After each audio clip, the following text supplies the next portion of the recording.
Hi, I'm Ryan DeYoung, president of DeYoung Properties, and I'm here with John Limpus, our construction manager, and we are excited to talk to you today about how we build our DeYoung homes. Why don't you kick us off? Where do we start with our construction? Well, depending on the time of year, if it's in the wintertime, we don't normally have to water the foundations, but that's the first step. The concrete company comes out, basically puts water on the foundation or on the pad, lets the water soak in for lots of reasons. It helps the concrete slow down the cure process. There's not as much dust in the air, helps the soil soak up the moisture. So then after they water the foundation, the concrete company will come out and they'll do what we call a chalk and trench. They basically put white chalk on the ground, the same kind of stuff they use on a baseball field, basically lining out where all your footings are at. So there will be some all the way around the footprint of the house, and then sometimes there's interior footings. And a footing is just like an extra space that goes deeper into the ground. Right, it goes into more the ground. Concrete. And it's different depending on where the house is at, whether it's up in Madera County at the sort of Yeo, or in Clovis or Fresno, every jurisdiction. And all the footing size depends on the type of soil that is there. So we have a soils engineer that comes out and tells us basically how wide we have to have our footings, how deep we have to have our footings, how much rebar goes in the footings. And then after all that's done, then the concrete company comes back and we call it rimming the foundation. It's basically putting the rim, which is the footprint of your foundation. They use 2x12 material, and they just put it all the way around the footprint. That helps the plumbers come in and dig for their rough waste, which is what we call it. It's basically all your sewer pipes that leads from the showers and the sinks and the toilets and all that kind of stuff. The plumbers come in and they dig, and the rimming, the edges of the foundation is where they get their measurements to where they have to put their pipes. So, and then after that Yeah, so once rough waste is installed, we're going to be doing our slab electric. So if you have, let's say, a floor plug, or in this case right behind us, an island that requires some power, that's how we're going to get that power to that, is by having a conduit that's in the ground before we pour concrete. So when we pour concrete, that conduit's in place for us already. And then also we'll grade for the foundation. And really that's one of the final steps besides foundation inspection, just prepping the actual job site for concrete. So everything from various moisture barriers to sand, gravel, depending on which location. The rebar mat that we put in the house, goes in. So that's all the things that we need to do right before we're actually ready to pour foundation and get an inspection as well. Right. We're all set to go for the inspection, the foundation inspection, but right around that time, what are you guys doing from the construction team? In the back office, we're ordering windows. Those normally have a 4 to 6 week lead time, so we like to get those off and ordered since we know what the house is. So we like to get all that stuff going, moving, so we're not waiting for it when we're ready for it. Then the foundation, the county or the city or whoever the jurisdiction may be, comes out and does a foundation inspection, make sure all the rebar's in the right place, there's the correct amount of rebar. And also, we didn't say this, but on the edges of the home, there are what are called hold downs and various hardware that are built into the concrete, and those will actually connect to the wood framing that is to come up on soon. The shear walls, and that's also something that the inspectors are looking at too. And that's what's anchoring it down to that footing. Yeah, to make sure they're the correct size. Some of those hold downs are so tall or go into the concrete so much, that footing is actually deeper than the rest of the footing on the house. So they have to make sure there's a minimum of 3-inch space all the way around it, because they want that 3 inches around it so the dirt doesn't get in. Yep. So that's part of the inspection process. And then we do a termite pre-treat. So it's just a pest company, they come out and they basically spray all the footings the night before we pour the foundation. And then of course, next up is we pour the slab. The termite pre-treat is a great service that we like to provide. It does only last for a certain period of time. I want to say it's about 1 to 2 years. But it is awesome that we are actually able to do that before we actually pour the concrete. Right. Okay, so that's an exciting stage of construction. We actually have a concrete foundation. So once that's done, within a few days, we actually have lumber dropped off on site, and the framer will start framing the walls. And they start by actually doing just outlining where the walls are going to be. And it's usually exterior, obviously, but then also where the interior walls are going to be. And they're going to be putting 2 different pieces of wood out. They're going to have a pressure treated wood for the bottom section, so it's treated to help pests from getting in the home, and then your top plate. And what'll happen is at a later stage, when they're getting to frame the walls, they actually will separate those pieces and then actually build out what's happening in that wall, whether it's a window or a door or just a true wall. And so those pieces are actually just telling the next crew where to actually frame all the walls and windows. And they mark in a lot of their either the slab or the actual wood, what's going where, as well as they have it on their plans too. After we have our walls framed and raised, now we're actually going to be building our roof structure. So a different company from who supplies our lumber actually supplies and builds the roof trusses. And the roof trusses are that triangular shaped piece that's engineered to withhold a certain amount of weight that we have designed for our homes. And that company will drop off the trusses in coordination with the framing company. Typically, we have a crane operator who will lift the trusses up on top of the roof, and then they roll them into the right spot. We call it rolling the trusses. And then they nail them down and together so that they actually stand up where they're supposed to be. And then the final stage of framing, or one of the final stages, is actually putting that plywood all around wherever there's a shear wall, which is another way of saying a structural part of the home that's really connecting to those hold downs, those anchor bolts, that footing that's anchoring the home down, as well as the plywood will reach out on top of the house as well, where the roof is. So that is where we can lay our felt paper, the roof tile, and get that roof system built out. Yeah. Before we're finished with framing, we actually will come through and straight edge the house. We're making sure that studs aren't bowing out of an acceptable range, and so that they're flat, and so when we put the drywall up on the wall, it's going to be a straight and true wall. But also besides that, we have a roof and shear inspection. So we have a city or county inspector come out and take a look just to confirm that all the framing within the home is sound, it's following all the approved plans that we have in place. All the nailing is correct, all the straps are nailed correctly. Yeah. Then after the roof and shear inspection, we insulate behind all of our tubs. Normally, the rest of the house will be insulated later, but at this point, all the rough trades come in next, and the bathtubs go in at that stage. So we have to get insulation behind them now because we can't get it later, basically. So the insulation company comes in and they put the insulation behind the tubs or behind a fireplace if you have one, because once that fireplace goes in, it's hard to get the insulation back there behind all the pipe and all that kind of stuff. We're painting the fascia boards. They already come out pre-primed, so the weather doesn't really hurt them, but we like to get that extra. The painter likes to get it there because it's a lot easier to get the paint on the fascia boards before the roof goes on, because they can just come out with a roller and do it, instead of once the roof goes on and they've got the drip edge metal and all that kind of stuff. It comes out a lot cleaner that way. And just to make sure that you're following, the fascia board is that board that's at the very end of the roof near your eaves. Right, what your rain gutter connects to. Correct. Yeah, that's what that is. And then after that, the roofing company comes out and they measure, we call them roof crickets. I know it's an odd name, but it's basically a piece of metal that carries water from an area on the roof that doesn't have a normal drainage, like a normal slope, on the roof. So basically, it's just a piece of metal that's put in up against the walls, and it has a slope to it to get the water out, so it doesn't go into your house, basically. And one of the best videos in our Smart Journey program is actually the roofing video, and we actually get up on top of the roof and show, the various layers that help waterproof the home. And that cricket is on camera, and when you get to that video, you can enjoy how we put that system together.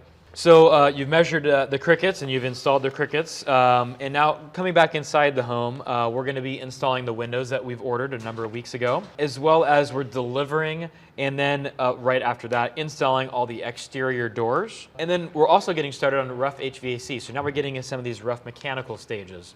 With the rough HVAC system, there's a number of things that they're installing at that stage. You have the blower, that's that heater that's in the attic of your home. And that's like one of the most integral parts of the system, because whether it's heating or it's cooling, it's actually pushing the air through the home. Yeah. And then you also, from that central location, you have ducts that are going out to various locations within the home to actually get that warm or cool air. Usually it's the exterior walls. Not all the time, but a lot of time it's the exterior walls, so that when it pushes that warm or cool air in, it actually circulates back to a centrally located air return. And the air return will actually suck in the air and then pull it back to the blower, kind of repeating that cycle again. And so it's allowing it to kind of start from the outside and work its way to the center of the home. So it's a good, even mix of hot or cold air. Also at the same time, they're installing some conduit that will work with the condensing unit on the side of the home that's not installed at this stage, will be later on. Right. But that actually ties both the condensing unit to what's going on in the attic, so that when we're trying to cool the home, it's actually pulling energy out of the home. There's no such thing as cold energy. It's just energy. Right. And the more you have, the hotter it is. So what that system does with that refrigerant is actually it will be a solid, not solid, but a liquid state when it's cool.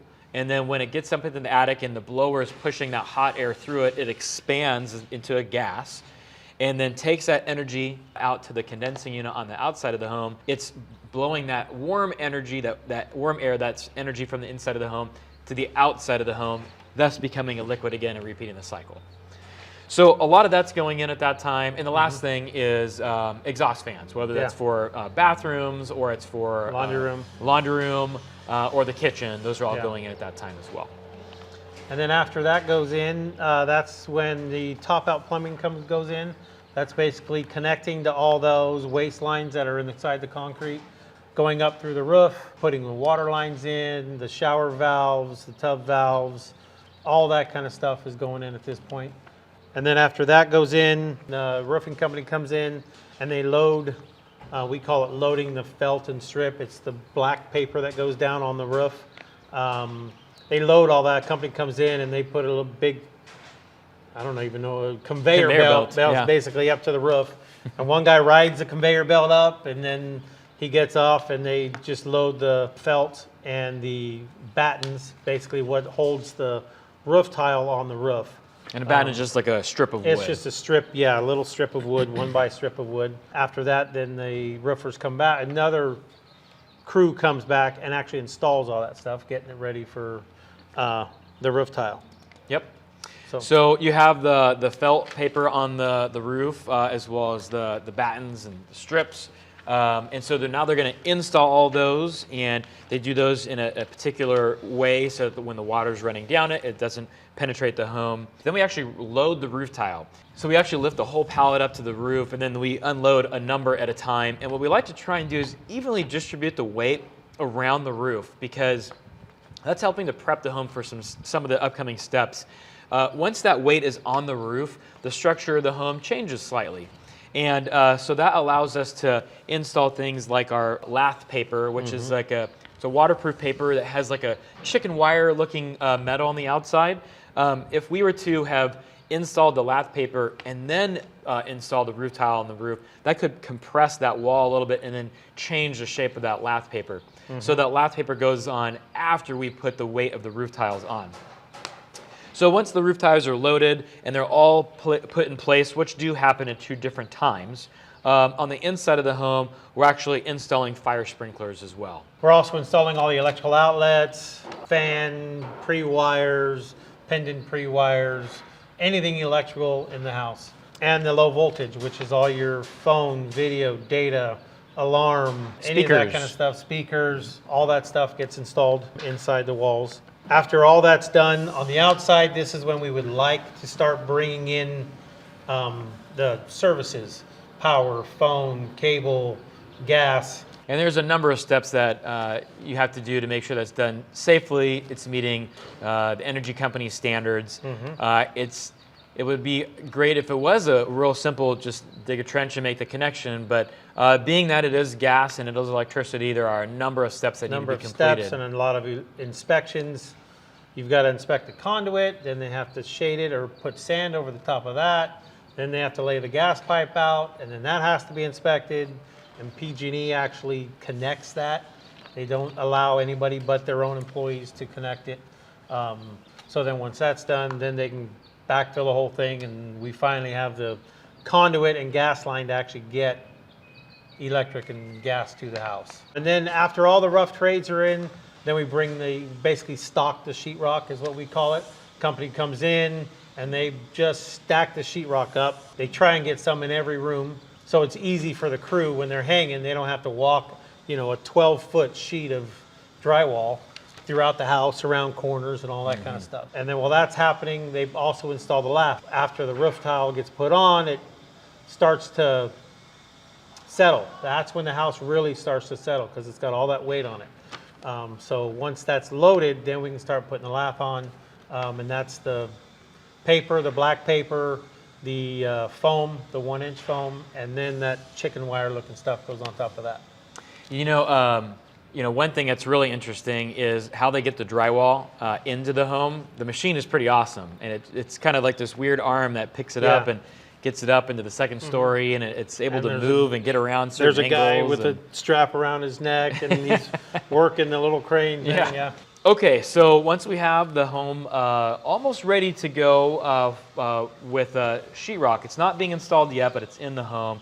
That's when we're going to be doing what we call Title 24, but really another way of saying it, it's sealing the envelope of the home. So a company will come in and actually apply foam in any location where there could be some nooks and crannies where there could be air escaping or entering. We're trying to prevent that energy from coming or going. We want to have a very tight home that we control what is going on in that environment. Introducing warm or cold air, introducing fresh air, and then exhaust fans pulling the stale air out. So at frame pickup, at that point, we're going to have the framing company come back, and they're going to make sure all the walls are straight. They have special tools that will help plane a wall so that it is flat, and also putting backing in for certain things like HVAC ducts and that kind of thing. And then after the framer is done, that's when we basically start setting up all of our inspections. Set up a top-out inspection. Top-out is all the plumbing like we went over earlier. They basically have to make sure that all the system is charged, pressurized, so all the water pipes are pressurized, make sure there's no leaks. One thing really quick, with a top-out inspection, I know that what the city or county inspector is looking for with that one is we'll fill up that system with water, and they have something that can connect to it that basically is telling us if it's leaking water or not. And then we're looking for whether there's a visible leak somewhere, or if there's a leak within the foundation. And within the industry, that's something that you want to make sure that there are no leaks in that plumbing system, especially that sewer system. And if there is something that is leaking, we can identify whether it's something that's exposed, or if it's not, then we can get to it, through a jackhammer and then redo that section where that concrete and that plumbing is. Yeah. After the inspector comes out the initial time, if they find something, so then they give us a correction list, and we fix the corrections and call them back out again. They verify that the corrections are done, and then they sign it off. So when we have that meeting with our customer experience department and touring you through the home, we're not only just making sure that all of your personal selections are all in the right locations, but we're also educating you about how your home functions and works. It's a really fun stage because you get to learn about your actual home, see it in that stage of construction so you can see within the walls where certain things are going to be and how they function. And take pictures. Yeah, if you that's want a great pictures, point. Or you have a certain thing that you mirror or something you want to put on the wall, and you want to take measurements of where the studs are at, you can do that. So that way after the drywall or sheetrock is up, and you move into your home, you can go, okay, I took a measurement, I took a picture. Yep. Here's a stud, here's a stud. So you hit a stud. Yeah, so you don't have to put a hole in the wall and then have to fix it later. Yep, which we call backing. So you can see where you have backing, or where you have plumbing or electrical wires, so to avoid certain or certain areas within a wall. Then we do what's called a thermal bypass, and then an insulation inspection. So those are actually both insulation inspections. As you can tell, being an extremely energy efficient builder, we take our insulation very seriously with 2 different inspection points. The thermal bypass inspection is actually a third party that we hire to actually come and verify that we have insulation in all areas that we need it. Not just the walls, but when we're installing the completed insulation system, we have anywhere where energy could enter or exit, we have that covered with insulation. So that's what the thermal bypass inspection is. And then we also have a city or county insulation inspection as well, just to verify that we've done it absolutely correct. Once insulation is completely signed off and installed correctly, Then we hang our sheetrock. And there are a number of steps that you can jump into here, but first step up is to take those drywall or sheetrock sheets and actually get them onto the wall, cutting out where locations of windows and doors are as well. And outlets and Correct. water pipe and whatever else is going to, is in the wall that needs to have a finish put on it later. And then after all that is hung, we have another inspection. It's called the drywall nail inspection, is what we call it. The inspector comes out and they basically make sure the drywall is nailed off or screwed off according to code, basically. And each nail is within so many inches So from the many other. inches, right, from the other. And there's different nailing patterns for edge nailing compared to the field. So edge is around the edge of the drywall. Like a field is window. on the inside. There's lots of different steps. They tape the sheetrock, which is that white fire tape basically, on the seams. Take the drywall mud and cover all the screws. They sand it, and then they end up doing that 2 more times where they float. So they float that seam out. So the tape goes on, and then they float it another 8 or 10 inches out on each side to make it blend into the wall better. And that happens, there's 2 more coats of that and lots of sanding, and then, the texture is then installed. Honestly, drywall is an art form. Everything from how they float the walls to how they texture it. It's really interesting to see how that stage comes together. And it's not something that happens overnight. That No, stage it's takes a number of weeks. It's a 2-week process. Yeah, and in a big home, Yeah. it could take even more than 2. Oh yeah. So we have our walls textured around that time. We're also trying to get our electric meter installed. And it may not happen at this point, but it's nice if we can get it there so that we can start getting lights turned on within the home. Also, if your home has stone on the outside of the home, that's about the time that we're going to be installing the stone as well. Another thing, with lead times, we want to make sure that we have materials here on time. So around here is when we order shutters if your home has exterior shutters. And then also we're installing the garage door. Now that we have drywall, a completed garage system, we can get the garage door installed. So after garage door, where are we going from there? On the outside, now that we have the basic house done, we're gonna have stuff happening on the outside at the same time as it's happening on the inside. So on the outside, we're putting the scratch coat on, or the brown coat, which is basically just the first coat of stucco or concrete that goes on the wall. So you have nice, straight, flat walls on the outside. And something that a lot of people don't know is, underneath that concrete stucco material is that lath paper with the chicken wire and the foam. The lath paper, that's actually what is the waterproof membrane of the home. It's actually not the stucco, that concrete at all. No, because concrete is porous. Yeah, and so that system is actually developed to actually allow the water to penetrate through it, Run down the the wall, and at the bottom out there's a the weep screed. the little metal piece Yep, with the holes in the bottom. and that's what the water comes That's out where from the water wall. comes out, yeah. So. That's why when you see after it rains, you see the wall dry out from the top first, Yeah, because the water moisture is working its way down. yeah, absolutely. Yeah. So then once that brown coat or scratch coat is put on, the painter comes back out and they paint all the eaves to match the color coat of the stucco. So they'll paint all those.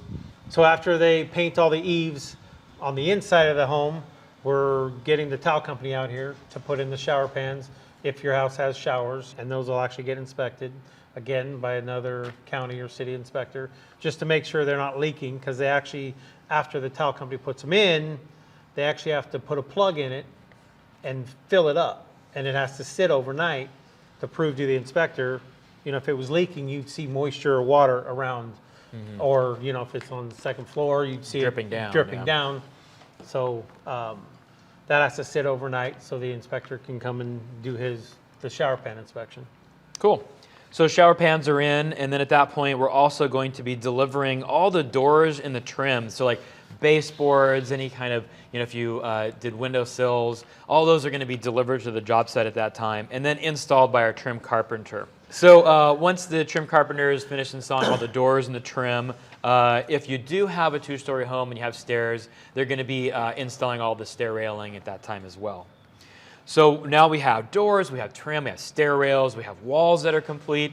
Now it's time to paint the inside of the home. So we call this the interior paint stage, and they're painting all those materials. They're going to come back and do a lot of paint touch-up down the road, but this is that time to have the majority of your Majority of it, home yeah. painted. And then once the home is painted, cabinets are delivered and installed. This is really when the finished materials get going inside the home. What's amazing is the amount of cabinets that go into home, they're installed pretty quick. I mean, they're Yeah, a day. a day, maybe 2 days on the really big 2 stories. Yeah, very talented company that we work with. So that's an exciting stage to see the cabinets come together. Yeah. So cabinets are in, then what happens? Then the granite company comes by to template the granite. They're basically making a template, and it's all computerized. That they come by and they template all the solid surfaces. So the kitchen counters, the island, all the bathroom counters. They form a template and then they go back and put it in their computer, and it goes out to their machine that does.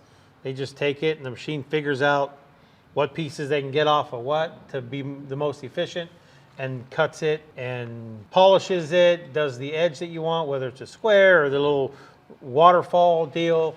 So that's done, template, and then It's an amazing machine. Oh, Our yeah. company, we've gone and did a field trip and Yeah. checked it out, and it's pretty awesome. The technology, how precise it is, and how big and Big, loud it is yeah. too. Yeah. Yeah, and then at the same time, that's when the tile starts going in, all your floor tile, shower tile, all that kind of stuff is going in at that time. And if you have a fireplace, that's when they're putting in the mantle or the stone around the fireplace. After the tile goes in, we call it baseboard pickup. Part of the trim, the trim carpenter comes back and basically puts all the baseboard on top of the tile. If the baseboard was down beforehand, that would hinder the tile getting under the baseboard. So we just leave it off. It makes it easier for everybody. They come back and they put it on to basically complete the baseboard in the house. Okay, as construction continues on the inside of the home, on the outside of the home, we'll be installing the finished color coat on the stucco. And that's really just to help bring to life that color scheme that you've selected for your home's elevation. And then on top of that, we're also inspecting a lot of the gas lines throughout the home, verifying that they can hold the right pressure so that they're safe to be lived in and used when we're getting ready to actually hook up that gas meter soon. We'll also be installing any exterior shutters on the outside of the home, and then completing the roof. So we had those roof tiles, mostly installed in a lot of the locations, but we do leave some walkways so that we can install, let's say stucco, for example. But now that we don't need access to a lot of those locations anymore, now we button up those remaining sections, so the roof is now completed. Then once the roof is complete, that's when all the concrete flat work, which is basically all the concrete on the patios, any specific walkways that the homeowners may want, or even if it's an extended back patio. And then the driveway goes in, the walkway to the driveway, and the front sidewalk. We call it city walk. Once that's in, then the rain gutter company comes in and puts all the rain gutters around the house, connects it to the fascia board. And those will all have a downspout that connects to our drainage connects system. to the drainage system, yeah. And then on the inside of the house, we're gonna blow, we call it blowing in insulation. Insulation company comes in, and that's where it's a big long tube that they bring into the house and blow all the insulation in the attic and put the markers up so they know they have the right amount. And then after the flat work on the outside, while the attic is being blown in, the finished grading comes.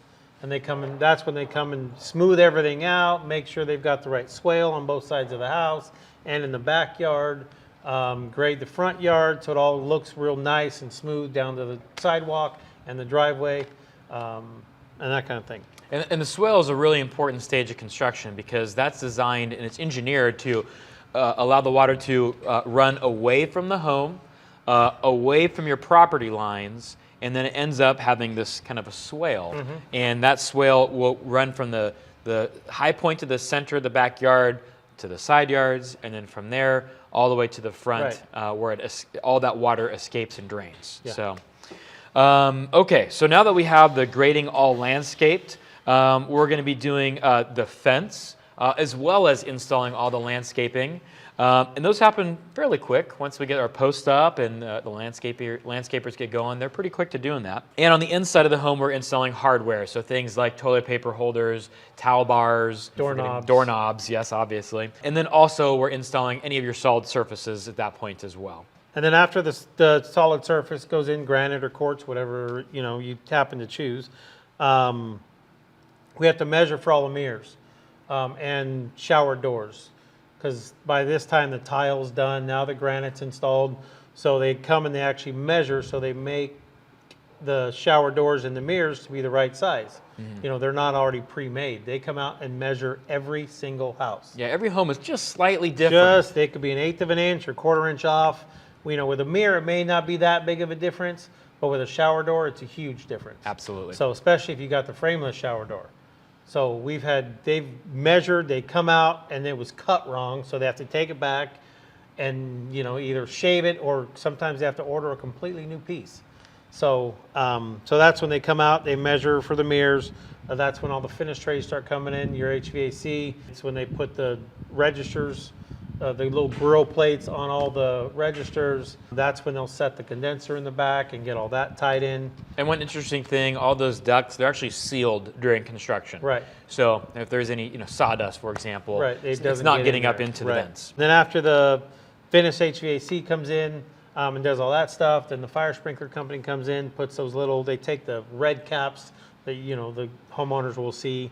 That's basically to cover and protect the fire sprinkler head, because the fire sprinkler head has to be installed during the rough stage. So they pull those off, and then they put the little pretty finish caps, you know, that are little round circles. And then the plumbers come in and put all the plumbing finishes in, whether it's sinks, toilets, faucets, shower trims, shower heads. That's when they put all that kind of stuff in.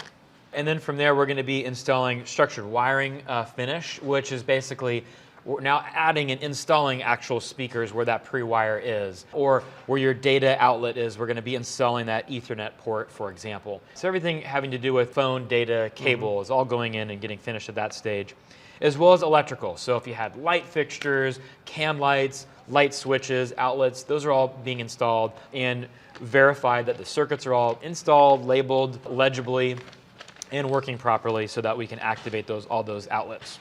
Also around this stage, we like to have our gas meter installed. So for example, we like to have the appliances installed sometime around this stage of construction. That usually is one of the last things that we like to do. So it's not in the home for very long before we hand you the keys. But we want that gas meter installed so we can actually test those systems out and make sure that all those appliances are looking good and operating properly. And another thing, after the gas meter's installed, for the starting up the HVAC system, your heating and your air system. You know, your air is electrical, but the heat is gas. So we have to have both the electrical meter and the gas meter installed before we bring the HVAC company out to test everything. The home is now climate controlled, which is good for everything. It helps the house settle. It helps everything about the home. Then we bring in the solar company. They install your solar panels on the roof, get all the wires hooked up, put the combiner boxes, you know, in the shut off in the garage. So once all that's done and everybody's out of the house for the most part, we bring the carpet in and laminate or hardwood. And the laminate and hardwood is what the climate controlled helps. Yeah. Because the laminate and hardwood, they'll expand and contract depending on the weather. So if it's climate controlled, then it helps that expand or contract before we actually install it. We'll actually bring the material to the house after it's climate controlled and let it sit there for 3 or 4 days so it can, you know, acclimate to what the house is going to be at. And then after carpet, we bring the sheetrock company back in and they just basically touch up the sheetrock. Any construction, I don't know, damage, you know, if somebody's carrying a door up the stairs and they hit the wall and create a little gash, or a lot of times cords will get dragged around the corner bead, which is a little metal piece that we put on all the corners. It's rounded. You drag a cord around that and the texture comes right off. So they respray texture and stuff like that before the painter comes back in. Some homes may have a square corner, but some of the times they have a round corner. Okay, so after that, after the sheetrock is all been touched up, it's in good shape, we'll install the mirrors and the shower doors that we ordered and measured for a few weeks prior. And then once that's done, or around that time, we'll do what's called a HERS final. HERS stands for Home Energy Rating System, which actually translates to just verifying that all the energy efficiency features that we're putting in the home meet and match that standard that we said that we were going to do. So like, for example, the insulation, how tightly sealed the home is so that we can control the environment and the air that's within the home. Not only do they check the insulation and the ceiling of the house, they check the exhaust fan wattage to make sure they're not drawing too much power. They check the wattage from the condenser unit to make sure it's not drawing too much. The temperature of the Freon, they even go as far as that. All the airflow going into each duct to make sure it's right. Make sure the baffles that are in the air, if you have a zone system, are shutting off properly. They check all that. They actually give us a report of all that stuff that we actually have to leave for the homeowner. Awesome. So once we have the HERS final, we verified and checked all of our energy efficiency features, we'll actually do what's called a rough clean. So it's not the final clean, but it really kind of goes through the home and make sure it's in really good condition so that we can go in and do things like what's up next is the paint touch-up. So if the home is clean, we can verify and see, are there areas that need touch-up, or is each of those walls, or the flooring that was installed, is it in good shape and looking good? That's when we have basically all the companies come in if there's something they need to touch up, whether it's tile, if somebody dropped a tool and there's a chip in a tile that we found, or there's some grout that was missing, around a door frame or something that got chipped out for some odd reason. Then after the tile company comes in and looks at everything, that's when the construction team comes in and continues to look for more items after the rough clean has been done. That's when you can really see if there's something wrong with tile or there's a scratch on a doorknob. And then the window company also comes in and they do what we call a lock and slide. They bring in the screens and they basically make sure all the windows open properly. They grease them. Now that's not to say doing this one time is going to fix all the window problems. The house settles for 3 to 5 years. So, once homeowners move in, house is going to continue to settle. So there still could be a window that doesn't open as smoothly as we would like. So we have to have the window company come back out and, make some adjustments to it. And if that ever does happen, please reach out to us. We can put you in connection with the window company. Right. They do offer to come out and make sure windows are running smoothly. And locks are working right, yep, that kind of thing. Absolutely. And then they install the screens too at right, that time they too. install the screens at that time too. So after construction has completed their quality inspection, our customer experience department will come through the home and spend a number of hours throughout the home just verifying. We have lists of things that we're looking for and checking, whether it's walls that are straight and true, maybe blemishes on a wall or a cabinet, for example. We have a huge checklist of things that both teams are looking for and verifying that everything that we expect to meet in terms of our standard of performance matches our model home standard. We have our final checklist of things that we need to complete to make sure that the home is ready to show our customers the beautiful new product. So once the construction team has gone through their quality inspection, as well as our customer experience team has completed their quality inspection, we actually go through and we'll do a final clean. So we try and make sure that home is as clean as possible after we've been doing some touch-up work, so that it is spick and span, ready for your homeowner orientation, so that our customer experience team can lead you through your home, get to show you what it looks like as a final product, and show you not only the product itself, but how certain aspects of the home work and how they function and how to maintain the home. Those are some really important things that, if done right, the longevity of the systems within your home will last a very long time. Just one simple thing, for example, just teaching you how to run the thermostat and program it, and then giving you pointers like having the HVAC system come out twice a year, once in the spring, once in the fall, just to prepare it for the summer or the winter weather. A $14 part could be the difference of it shutting down in a heat wave or not, but it could be caught in the springtime, for example. So little things like that will be things you can look forward to on top of seeing your beautiful new DeYoung home. So now that you had an orientation with our customer experience team and you get to see your beautiful new DeYoung home, how the systems work and how to maintain it, within a 1 to 2 week period of time would be right around when we would close escrow and you officially get the keys to your brand new DeYoung home. That is absolutely the most exciting day for all of us, and we always look forward to the key delivery day. It's a fun day. Well, that, ladies and gentlemen, is how we build a DeYoung Properties home. But our team has years of experience, in fact, generations of experience in all these aspects. And we not only thrive and enjoy it, we just have such a passion for new home construction because of not only the product and making our community better by each neighborhood and each home at a time, but really about the family that is going to be moving into each home. I mean, to us, it is about fulfilling a dream that you have to improve your life by what that new home represents for you and your family. So on behalf of John, our entire DeYoung Properties team, we appreciate you tuning in to learn about how we build our homes. And we look forward to delivering your DeYoung dream home, hopefully one day in the near future, if not already. Thanks for tuning in.